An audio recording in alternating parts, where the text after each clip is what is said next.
Hello, hello, hello! Doc Bry is here! Ay, na-miss ko kayong lahat. Okay, so i-ready ninyo ang inyong mga isipan, ang inyong pandinig, ang inyong mga mata, ang inyong mga puso. Okay? Dahil meron po tayong guest, 57 years old, nagdadialysis na po ito, and alamin natin ang kanyang journey regarding sa paglo-low carb nung nagda-dialysis siya. So, ito yung iniisip nating new beginning. Imagine mo, you have chronic kidney disease, no? Tapos, take note, amputee, okay? And now, no, yung creatinine, taas, baba, ngayon, nag-i-improve. So, tingnan natin ano ang nagdulot sa kanila, how this lifestyle, low carb, active lifestyle with fasting, nag-improve ang kanilang kiramdam. Huwag na nating isipin yung mga laboratory. Yung ating pangangatawan, kung ano ang benefit ng having a lifestyle like this sa ating katawan at sa ating, syempre, sa ating isipan na yan. Okay? So, huwag na nating and be ready for your question after ng interview natin sa coachee namin, si Sir Noel, sasagot ako ng mga questions ninyo. So, please share this live para mas marami naman matutunan ang mga kakilala natin. No? Baka may mga CKD na sila or tumataas ang kreya, hindi natin alam. Malay nyo. Okay? Makatulong ito. So, sama na natin sila. Ma'am Marites and Kuya Noel Abante. So, hello, good evening. Hello. May sound ba? Good evening po, Doc. Ayan. So, good evening po. And papakilala na natin, no? Ano po ang inyong bago tayo nag-low carb, ano po ang mga trabaho natin, ano ang naging nangyari noon, bakit kayo nandito sa pangkasalukuyan na ngayon. Okay? Yes, ako po si Kuya Noel Abante from Padre Garcia, Batangas. Ako po isang dialysis patient na since June last year. Na-dialysis po ako dahil nga po ang aking kreya ay galing mula sa isang laboratory na nakita namin na sobrang taas na. Marami po akong naramdaman noon na panghihina ng katawan, pagsusuka, hindi makakatulog, masakit ang likod, masakit ang baywang, halos lahat buong katawan masakit. Kaya nag-decide kami mag-asawa na ako magpa-check up at doon nga sa ospital, nalaman namin na yung aking kidney ay nasa stage 5 na ng chronic. Ito Kuya Noel, nung June, last year yes, lang. Po. Last year. Tapos June ang creatinine ninyo is... Yes, nung June 20 yata yun, 28, ang creatinine ninyo 2,000 plus. So, anong decision? Sabi nga po ng aking nepro ay talagang hindi pwedeng iwasan ng dialysis. Kaya pumayag na rin kami bagamat medyo pinag-isipan muna namin ang dialysis pero wala na pong magawa. Talaga po sa pahina ako ng pahina eh. Pero mabuti naman po ang Diyos dahil nalampasan ko yung mga unang pagsubok. Nagpatuloy po ako sa dialysis. Naka 3 times a week po ako nung ngayon. 3 times a week tapos tuloy-tuloy po hanggang sa ngayon. So nung July, nag-low carb. So bakit nyo na decision ng July? July po, nag-start po kami na, kasi nakakapanood po kami ng mga videos nyo, yung kung paano, yung posibleng gumaling sa paglo-low carb. So, nag-try po kami, nag-DIY muna po kami. At napansin po namin noon, nung nag-start po kami July kasi June 28 po start na first time po niya na dialysis, emergency dialysis. And then, 3 times a week na po yun. So, ang ginawa po namin, sinabayan na po namin ng low carb. Kaya lang po, hesitate pa rin po ako nung una kasi hindi po ako tiyak kung tama po yung ginagawa namin. Pero na-amaze po kami kasi July kami nag-start. Nung na-dialysis po siya, di June 20, before mapasok sa hospital, ang kreya niya po is 2,115. The next day, June 27, 1,917. June 28, naging 810. That day, first time na emergency dialysis, 810. And then, July po, yung record po ng creatinine, wala kami. And then, nag-start na po kami doon na mag-DIY. So, nakaka-amaze po kasi bumaba po ng 500 something yung kanyang kreya. So, sabi ko, parang maganda dire-diretso natin. Kaya lang po, nung ginagawa namin siya, hindi po ako talaga tiyak kung tama. Kasi sabi ko, ba't ganun? Mababa na siya, ba't tumaas? Sumunod na buwan, bumaba siya. Sumunod na buwan, tumaas. Parang ganun lang po siya, taas, baba. And then, nakita ko po yung yun pong advertisement ninyo, October, magkakaroon po kayo sa San Pablo. Sabi ko, ay, pagkakataon to kasi libre pala yung consultation, magpapakonsulta tayo. Nagpalista po agad kami. Kunontak ko po sila Kuya Gibo at yung pong asawa niya, si Ma'am Che. Yun po yun. Tapos, yun nga lang po, unfortunately, hindi natuloy kasi bumagyo. Bumagyo po yun. And then, tunuloy pa rin po namin yung DIY. Tapos, sabi ko, ganun pa rin po siya. Sabi ko, may mali sa ginagawa natin, may kulang. Kasi hindi dire-diretso bumababa. So, nag-decide na po kami na mag-enroll. So, nung nag-enroll po, doon po namin nakita yung pagkakaiba. That was on December. Po? December po, December 20. Last year po, December 20, 2024. Doon na po kami nag-start mag-enroll. Sa low carb po, nag-coaching na po kami. Ayun po, everyday, napakaganda kasi nag-check sa amin si Kuya Gibo, anong kinain, anong BP, anong sugar. So, naka-monitor po talaga siya. In spite po, that time, nagka-problem po sila ni misis nila kasi yung kapatid nila na-aksidente. Pero, nakaka-reach out pa rin po siya sa amin in spite na may problem po sila that time. So, ayun po yun. So, nakita ko talaga. So, maganda naman po. As na nagre-report kami, nakita niyo po, di ba, ang ganda ng kanyang nasa sugar niya. Ang ganda po. Yes, yung BP, yung sugar, ang ganda. So, nagbabawas tayo ng mga medication. And in spite of that na nababawasan, nag-i-improve pa rin. Opo, yun, nag-improve po yung kanyang, ano po doon, yung sugar niya. Lalo na po yung BP, Dok. Kasi never po na bumaba talaga ang BP nito. Until lang po na nag-strict low carb. Ayun po yun, dire-diretso na. Okay, nung nag-January, so nagpa-coach 1 month to, no? So, yes pa, 1 month. Ang creatinine niya from, I think, from 680 nung December, nung January, tumaas 723. Opo. Okay, hindi kayo nawala ng ng pagkasa. Yes.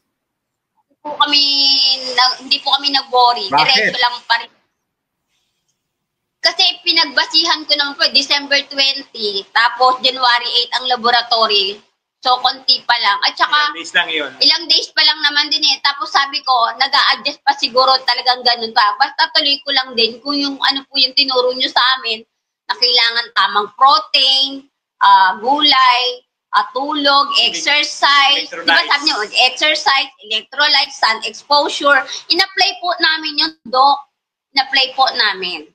Saka kumuha rin po kami ng therapist para sa exercise po. Yung tamang exercise po. Yun pa po yun. Kaya sulit po talaga yung pagka-enroll namin kasi Yun po yung hindi namin alam nung DIY kami. Yun po pala yung kulang. Wow. Okay, so February, bumaba ang CREA from 700 naging 678. Apo. So yan na yung, uy, bumaba. Pero siyempre, iisipin natin, dialysis na to, so malamang hanggang dyan na lang. Mali. Bumaba pa lalo. Okay, noong March, naging, ilan po yung March? 662 po. 662.50. Okay. Bumaba po. So meron tayong feeling na nag-i-improve. Bakit may feeling tayo na mag-i-improve ang CREA? Ano ho bang naramdaman nyo, Kuya Noel? Kasi paniwala naman po ako doon sa low carb na system na kaya akong pagalingin. Kasi marami naman po ako narinig na talagang mabuti po para sa katawan yung low carb na yan. Naniniwala ako na kaya ko pagalingin ng low carb. Kaya porsigido rin ako na tiisin yung mga adverse na nararamdaman sa katawan, ay yung mga mahirap na pinagdadaanan. So, mahirap talaga, hindi biro rin. Hindi po madali. Nung una sa kanya, yung pag-low carb. Yung craving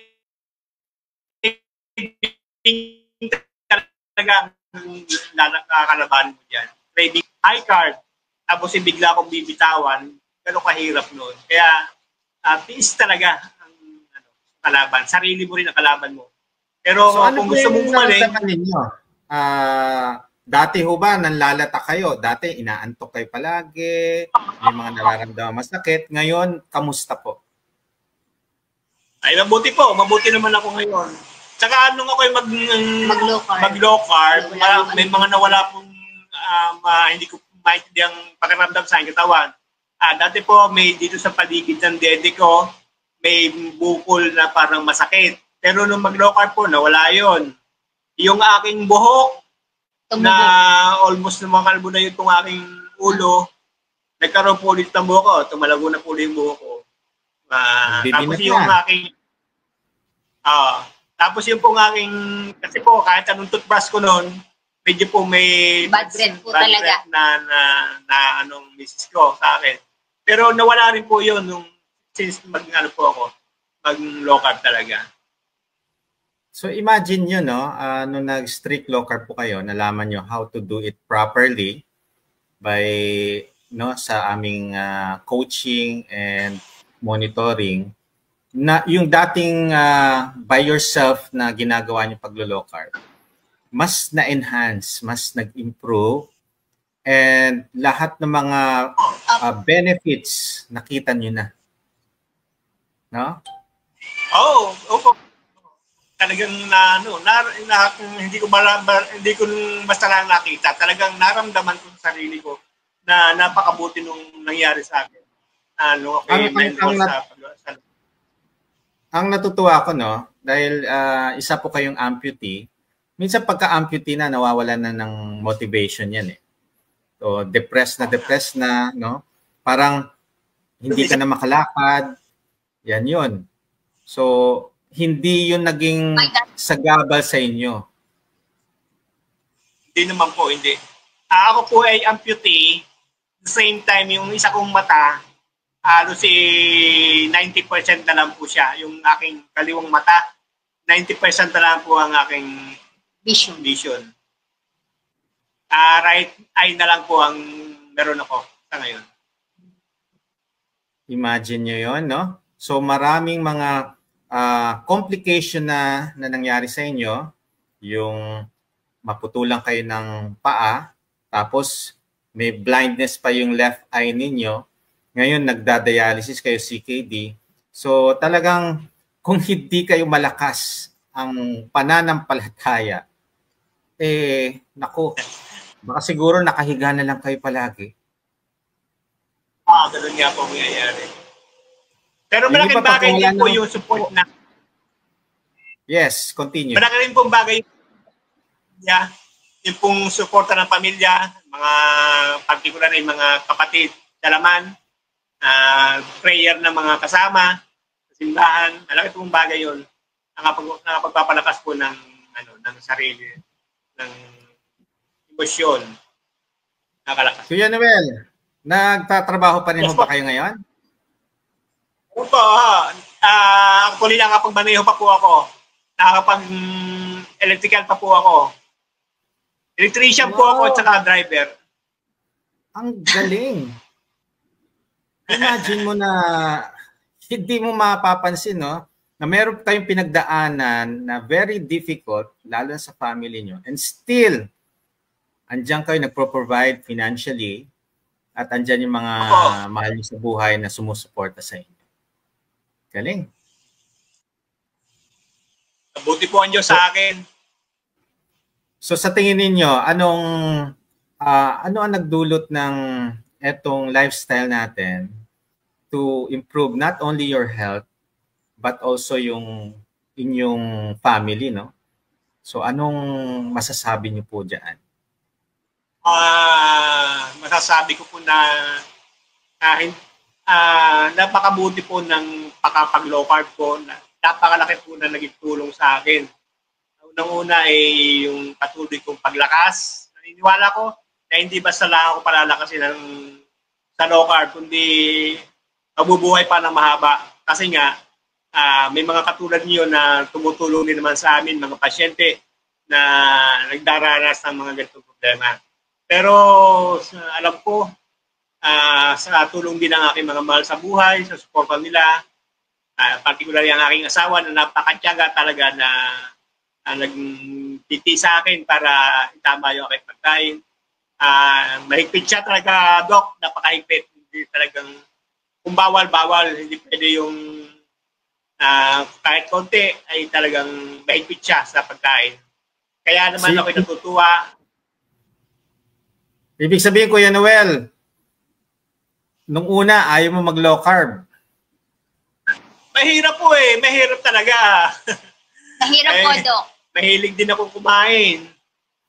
Noon nga pong after nung unang araw na ako'y ma-dialysis, napakalakas ko pong kumain. Sabi ko, paano ko bibitawan ito? Napakasarap na mga ulam. Kasi po, before ako ma-dialysis, may almost 2 months po akong walang ganang kumain. Kasi nga po siguro dahil ng aking kidney, ay nandun na, nasa stage na gano'n na. Kaya po nung ako'y gumanda, magkaroon ng panlasa ulit ang aking bibig para sa pagkain, kumain po ako ng kumain. Hanggang sa medyo nga po tumaas ang timbang ko noon nung after dialysis na yun. After ng first dialysis ko. Pero tapos balik ulit sa diet na mahigpit, yun. Tuloy-tuloy na yung low carb ko. Pero hindi ko iwanan ng low carb para sa kasi marami rin pa akong gustong mapagaling sa aking katawan, lalo ang aking mata. Actually po, Doc, yung iba, gusto ko lang pong i-share. Yung iba po, kaya natatakot mag-low carb. Akala nila, pag low carb, hindi na masarap yung kakainin nila. Actually po, masarap ang pagkain ng low carb. Sarap. Nung sinahainan ko siya, ginagawan ko po ng paraan para talaga makakain siya. So, inaayos ko, ginagandahan ko yung presentation, niluluto ko ng maayos. Although wala siya talagang mga pampalasa, paminta, asin lang. So, inaayos ko po siya mabuti, niluluto ko po siya ng tamang luto.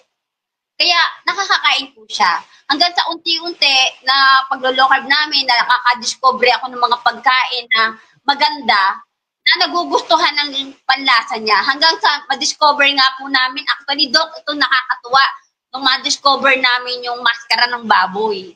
Kasi doon lalo naming na mas mabilis yung healing niya.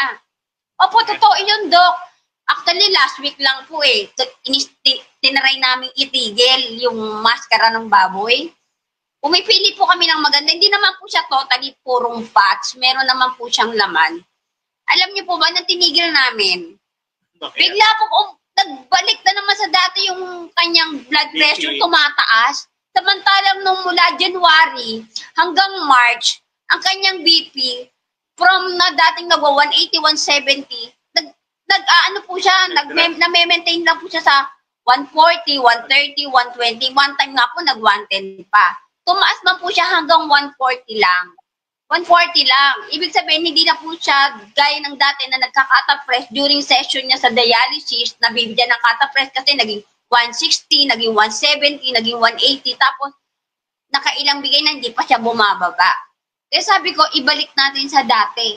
Babalik natin sa dati, itutuloy natin yung maskara ng baboy, patola, upo, pangkong, repolyo. Doon ko ngayon iniikot yung kanyang pagkain at niluluto ko po ng maayos. Opo, tapos pag nilalaga ko po siya, nilalagyan ko po siya ng pandan, ng peppercorn, tapos yung leeks, yun lang po. Actually, masarap na po siya. Pwede na nga siyang kainin. Kaya, hindi po totoo yung mindset na pag naka-low carb, ay, hindi na masarap yung pagkain, mga ganyan. Actually po, mas masarap. Kumpara nung siya i-diabetic, talagang asar na asar po siya sa akin. Kasi, kahit itlog na nilaga, hindi ko siya pinapakain.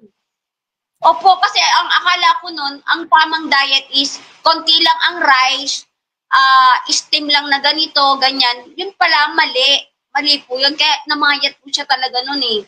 Mali po pala yung paraan ng diet ko noon sa kanya. Ang tama po pala is yung sa low carb. Yun po yung tamang lifestyle ng pagkain. Yun po yung nakita kong pinakamaganda talaga sa amin nung ma-discover namin yung low carb. Unlike po nung diabetic siya. Mas mabilis po. Actually ngayon kung may magtatanong sa atin, talaga bang ang diabetes marireverse? 100% sasagot po ako ng oo. Kasi po, ang diet niya po noon ay pinapakain ko pa siya ng konting kanin, bumaba po talaga yung sugar niya. Actually, wala siyang diabetic na gamot ngayon, wala na talaga. Nung na-confine nga po siya, bumaksak pa yung sugar niya eh. Mas ngayon po natutunan namin yung low carb, mas mabilis pong nare-reverse ang diabetic na sakit. Mawawala po talaga. Susundin lang po, may tama kang mindset, disiplina at sarili, at i-apply mo po talaga kung ano yung dapat. Ang bilis lang, Doc. Kasi experience ko dito sa asawa ko eh. Experience ko po. Yung dating hindi naniniwala sa akin, naniniwala na ngayon. Nung malaman nilang nagbaba nitong April, ganun yung kreya niya, alam niyo po ba, hindi siya nakatagal sa low carb. Nung unang malaman niya, nag-low carb siya. Hindi ko kaya, Tess, hindi ko kaya. Pero nung malaman niya, lagi kaming minomonitor, anong kreya niya? Anong kreya niya? Ngayon, nung sinabi kong ganito ng kreya niya, alam niyo, Doc, bigla akong tinatawagan araw-araw. Papaguide na uli ako sa iyo, tulungan mo rin ako, ituro mo sa akin. Sabi ko, hindi, kailangan kumuha din ng doktor. Mahirap lang yung aasa ka lang doon sa iyan. Kasi iba-iba ang inyong katawan. Magkakaiba kayo ng katawan. Kaya magkakaiba yung approach sa inyo. Kasi ang katawan ng asawa ko, hindi mo katawan. So, mas maganda, mag-low carb ka din, pwede kitang tulungan kung anong kakainin mo, pero kailangan may advice ka pa rin ng doktor. Mas better yon. Yun po yung inaano ko. Ngayon, naniniwala na sila ngayon sa low carb. Nagkakandara pa na rin pong gawin. Alam ni Doc, nakakatuwa, kasi may na-inspire kami na ginagawa na ngayon, family namin, naniniwala na sila. Nung una, against sila. Hindi sila naniniwala, hindi kami pinapansin. Sabi ko, sige, tuloy lang natin pa kung ayaw nilang maniwala. Behind my back, alam ko po may nagsasalita ng negative sa akin. Pero okay lang. Ang kailangan gumaling po yung asawa ko. O eto yung result. Na-amaze sila kahit po yung nurse. Mami, di ba nung isang buwan, 600 plus ang kreya ni Daddy? Mami, eto ngayon ang kreya niya, oh. Nagugulat po sila. Nagugulat po sila. So another milestone yan sa mga naglo-low carb ngayon, no? Na wag kayong mawalan ng pag-asa that if you're going to do this properly and safely, ito ang kalalabasan. Maghintay-hintay lang kayo. Kasi tingnan nyo, nung December kayo nag-enroll, then January, graduate ko, 1 month monitoring, natutunan nyo lahat ng mga basic. Alam nyo na napaka-strict namin ni Kuya Gibo. So, January, graduate. February, March, hindi kayo nawalan ng pag-asa, tuloy-tuloy kayo. Eto na. April. From 600 plus, 662, ano na ngayon ang kreya ni Kuya Noel? 229.84. Okay. Ang baba nun. 229. Opo. kung tutuusin, no, ito yung creatinine na hindi pa kayo sasabihan na maglagay ng fistula. Pero napakaganda ng resulta ngayon. So congratulations, na-achieve nyo. One of the coach namin, na-achieve nyo below 300 during dialysis. Tanungin nyo sa iba. No? Tanungin nyo sa iba mga nagda-dialysis. Ano pinakamababa nilang creatinine?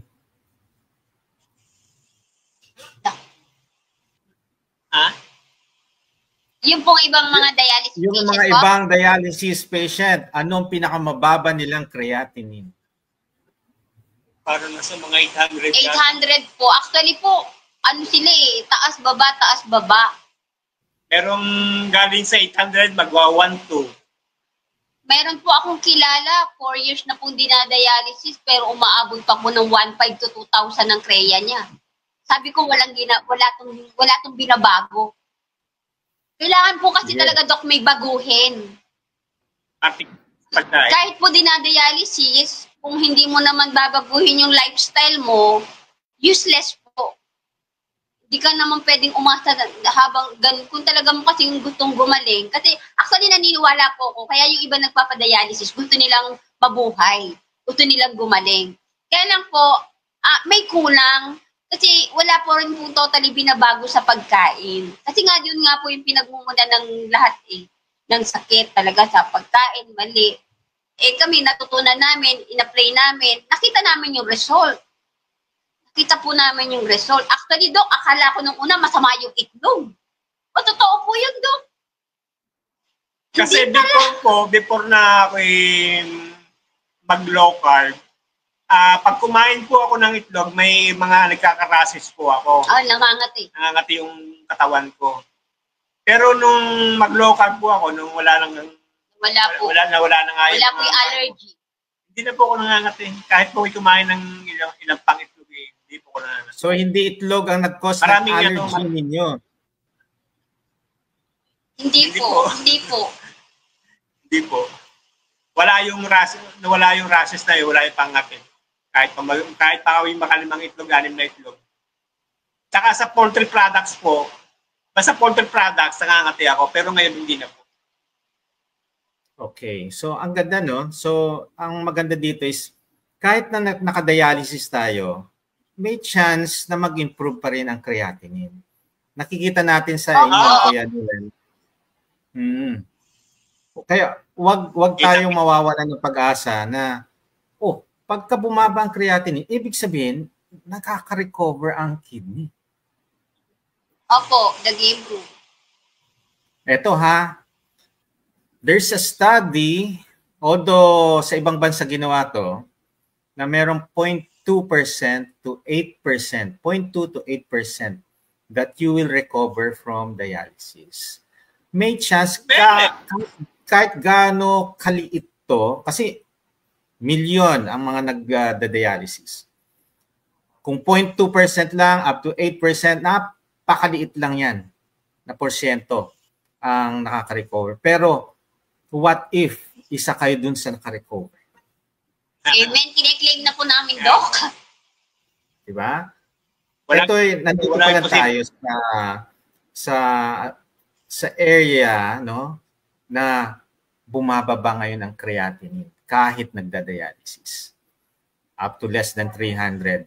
Yun yung wala tong sa iba hindi nangyayari. Mas majority yan, hindi nangyayari yan. Pero nung nagbago kayo ng lifestyle, nakitaan natin may improvement. And hopefully, magkaroon ng awareness na yung dialysis, no, pwede natin, ang goal nga natin dyan is to decrease the frequency. What if from 3 times a week, naging twice a week? From twice a week, naging once a week? What if? Sana nga po. Hoping. Yes, praying that mangyari siya, no? And sa lahat, magkaroon ng awareness talaga na pwede pala natin gawin to. Huwag kayong titigil na hanapin ang yung lunas. Yes. Anong sabi niyo, Kuya Noel? Solusyon. Tama. Hanapin natin yung susi, yung solusyon doon sa problema natin. Huwag tayong mawawala na, eto na lang ako. Ganito na lang ako. Huwag natin tatanggapin na, nagdadialysis kayo, pwede nyo nang kainin lahat, kahit ano. Total, nagdadialysis kayo, lilinisin natin. That is a wrong advice. Please, eat healthy, real foods. Huwag junk foods. Tama ba, Kuya Noel? Tama.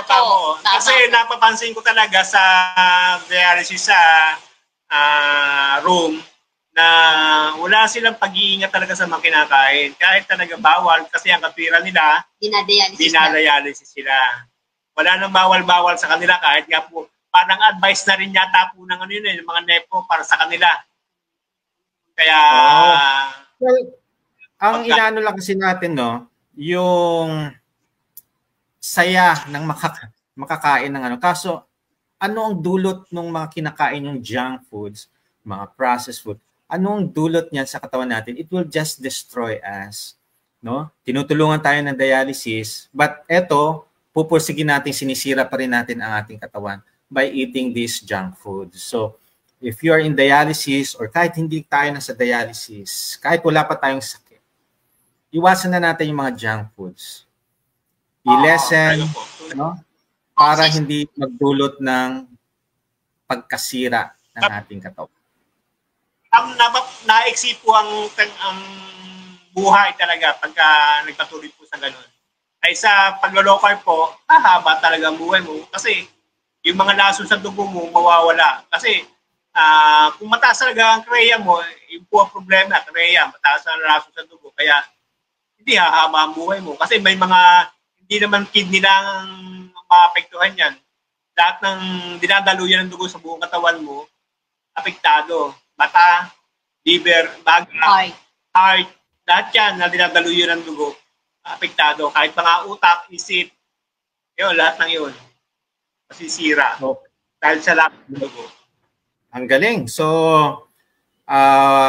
dahil isa kayo pong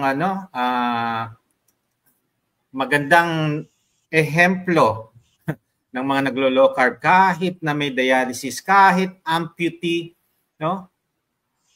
Nakita natin ang inyong pagpupursige na mag-improve ang inyong health. So, last na natin, anong masasabi niyo sa mga nakikinig ngayon or para mamaya magsasagot tayo ng mga question, mag-ask lang kayo. Anin natin sila, Kuya Noel and Ate Marites, isang huling mensahe sa lahat. Para sa mga dinadialysis, nagdialysis, huwag kayong matakot na subukan ang paglo-low carb. Kasi tulad sa akin, napakabuti ng naidulot sa akin na nag-improve talaga yung kreya ko. Kasi nga, ang kreya, ay sabi ko nga sa inyo, lason sa dugo yan. Yan ay siyang magpapaiksi na inyong buhay. Kaya sikapin natin na bumaba yung kreya, yung lason sa dugo para humaba naman yung ating buhay. Siya, bagamat mahirap, ay pilitin nyo para sa ating mga sarili yon. Walang mabuting bagay na walang hindi kaya ng Diyos pati at walang hindi kaya ng Diyos na problema. Lahat kung ano man lang yung pagdaranan sa paglolow carb, hingin natin ang tulong ng Diyos at hingin natin ang gabay ng ating mga doktor na willing na tumulong sa atin. Yun lang po.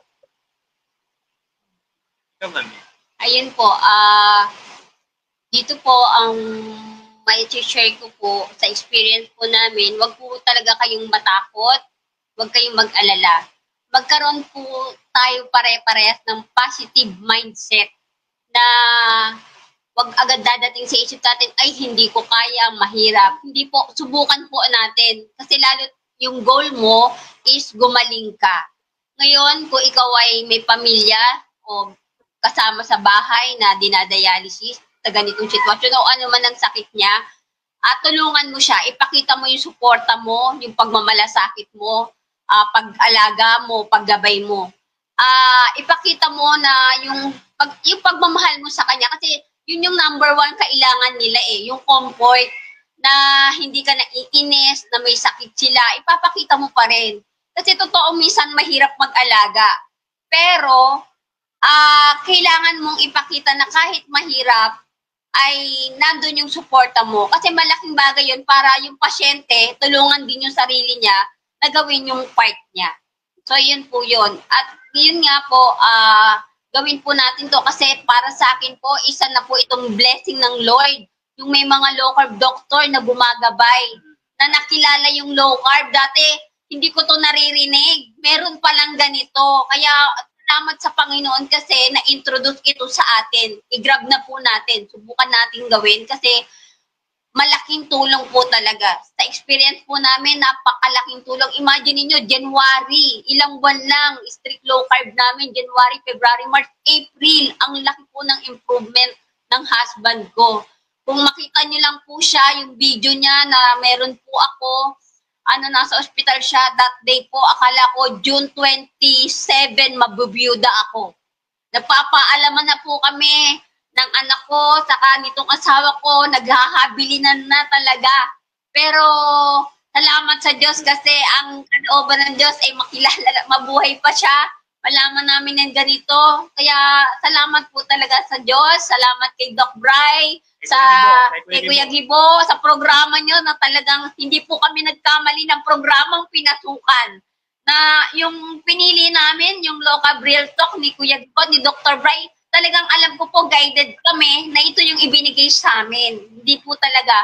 Kasi kahit nga si Kuya Gibo may problem that time, pero inaano niya kami, kinakamusta niya pa rin kami. Tinitingnan niya yung aming pinos, yung pinasok namin sa GC, chinecheck niya kung tama, nagbabantay pa rin po siya. Kaya thank you po kay Kuya Gibo, kay Doc Bry. So yun po, salamat po. Ako, salamat po sa inyong buhay at inyong hopefully ma-motivate natin ang mga nagdadialysis and more so doon sa mga may CKD na huwag silang mawala ng pag-asa. No? Kahit na nagdadialysis yung iba, huwag pa rin mawala ng pag-asa. Iba naman ang magiging goal natin is to lessen or the frequency of dialysis is ma-lessen. Yun ang magiging goal. Nung una, ang goal is huwag ma-dialysis. Kung hindi tayo umabot doon, meron pa rin goal. So, set goal, new goals. Every time na merong mga problem, malulutas naman yan. Huwag tayong mawawalan ng pag-asa. So, salamat po, Sir Noel Abante, Ma'am Marites Abante, and thank you po sa inyong testimony na hopefully magkaroon ng pag-asa sa lahat ng mga nagdadialysis. No? And thank you so much. At si Doc Bryce, sasagot muna ng mga question. Thank you.